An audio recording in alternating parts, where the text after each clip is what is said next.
ബറോസേ ഒരു 2 ദിവസം കഴിഞ്ഞാല് മിക്കവാറും ടിക്കറ്റ് ഫ്രീ കിട്ടാൻ സാധ്യതയില്ലേ? ഇവിടെ അങ്ങനെയാ, ആള് കയറാത്ത പടത്തിനൊക്കെ ഫ്രീ ടിക്കറ്റ് ഒക്കെ കിട്ടും. സ്കൂൾ പിള്ളേർക്ക് മിക്കവാറും കിട്ടും. ഈ ക്രിസ്മസ് വെക്കേഷൻ തീരുന്ന പല സ്കൂളിൽ റിഡക്ഷനിൽ കാണിച്ചു കൊടുക്കും. സ്കൂളും തുറന്നോട്ടെ ചിലപ്പോ അവിടോട്ട് ചെന്ന് കേറും. എന്നിട്ട് പിള്ളേർക്ക് പറ്റിയ സിനിമയാ. ടിക്കറ്റ് പകുതി വിലക്കൊക്കെ കൊടുക്കാനും ചിലപ്പോ ഫ്രീ കൊടുക്കാനും സാധ്യതയുണ്ട്. എന്നിട്ട് പിള്ളേരെ കയറ്റി എഴുതിയിട്ട് പറയിക്കണമല്ലോ. അതെ, OTT ഇത് ഓടത്തില്ല, 3D ആയതുകൊണ്ട് ഓടത്തില്ല. ഇല്ല.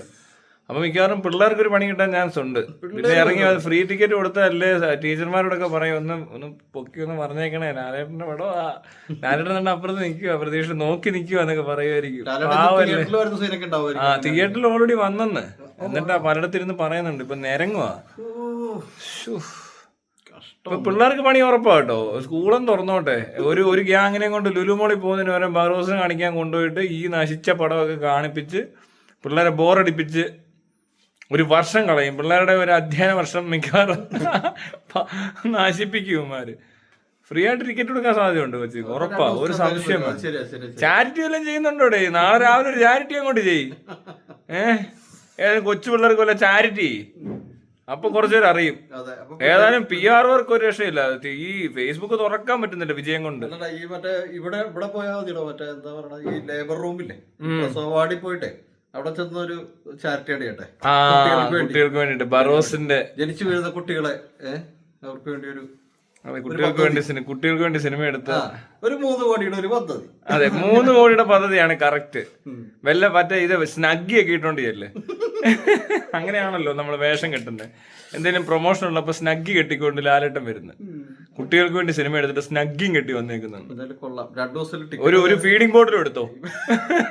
കൂടത്തി മറ്റേ വേറെ ആരാ ഉള്ളേ, മേജറൊക്കെ ഇറങ്ങിയിട്ടുണ്ട്. മേജറിനും കൊടുക്കും ഒരു സ്നാക്കി, ഒരു ഫീഡിംഗ് ബോട്ടിലും.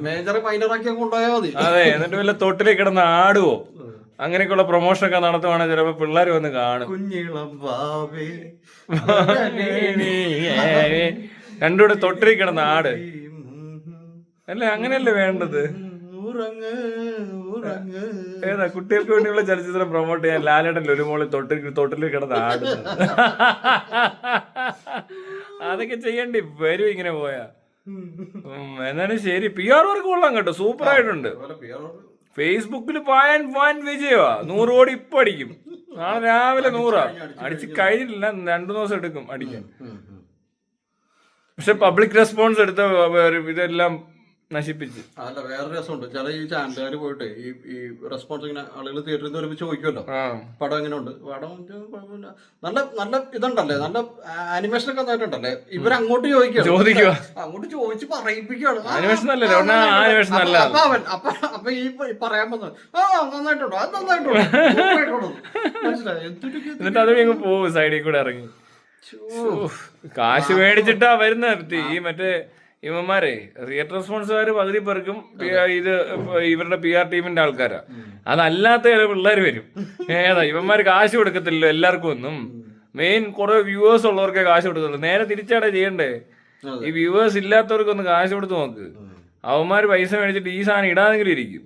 പൊട്ടന്മാരാണ് നീയൊക്കെ. 40 വർഷത്തെ ഏട്ടന്റെ എക്സ്പീരിയൻസ് ആണോ നിങ്ങൾ കണ്ടത്? പക്ഷെ മാർക്കറ്റിംഗ് അറിയത്തില്ല. മറ്റവർക്കും പൈസ കൊടുത്താൽ അവരിടത്തില്ലത്. പിന്നെ സിനിമ കണ്ടിട്ട് ഇറങ്ങി വന്ന് ഈ പറഞ്ഞ പലരും വല്ല റിവ്യൂവേഴ്സ് ഉണ്ടെങ്കിലേ ഉള്ളൂ. അപ്പോൾ കോക്കിനൊക്കെ നല്ലപോലെ കാശിറക്കാമെങ്കിൽ ചിലപ്പോൾ അവരും അത് പറയാതിരുന്ന ചിലവരെ പറ്റിക്കാൻ പറ്റും. ഇവിടെ ഉള്ളവർക്ക് വലിയ ബോധമൊന്നും ഇല്ല, അവരെ പറ്റിക്കാനൊക്കെ എളുപ്പമാടൂ. പക്ഷെ ഈ പുലിമുരനൊക്കെ ഇങ്ങനെ കയറിപ്പോയ സാധനങ്ങളാ. അന്നൊന്നും ഇത്രയും റിവ്യൂവേഴ്സ് ഇല്ല, മറ്റേ പബ്ലിക് റെസ്പോൺസ് ഒന്നും ആദ്യം എടുക്കാൻ കാണത്തില്ല. അപ്പൊ അത് വെച്ചിട്ട് തള്ളി കയറ്റിയതാ. ഇത് തള്ളാൻ പറ്റുന്നില്ല. തള്ളുന്നതിന് ഇപ്പൊ ആൾക്കാർ തള്ളിക്കളഞ്ഞു. ഇപ്പൊ കൊച്ചു പിള്ളേർ കണ്ടില്ലേ, വന്നിരുന്ന് പറഞ്ഞപ്പോ തന്നെ തെറിച്ച്. ഇനി കൊച്ചുങ്ങളോടൊക്കെ എഡിറ്റിംഗ് പഠിക്കാനും 3D എന്താണെന്ന് അറിയാന്നൊക്കെ ചോദിക്കുവോ? 3D പറ്റി അറിയാത്തോണ്ടാണ്. അത് തന്നെ, അവൻ അതിനുള്ള പ്രായമായിട്ടില്ല. അത് തന്നെ ഡീഗ്രേഡിങ്. അതെ, എല്ലാം അറിയോ.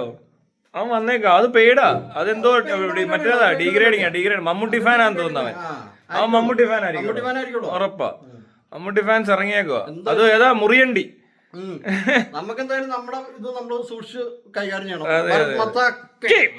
പിള്ളേരൊക്കെ വല്ല ശാഖയിലൊക്കെ പോകുന്ന പിള്ളേരെ വിളിച്ചിട്ടുണ്ടോ? അവന്മാരൊക്കെ ഇഷ്ടപ്പെടുമായിരിക്കും വരാതെ. അയ്യോ.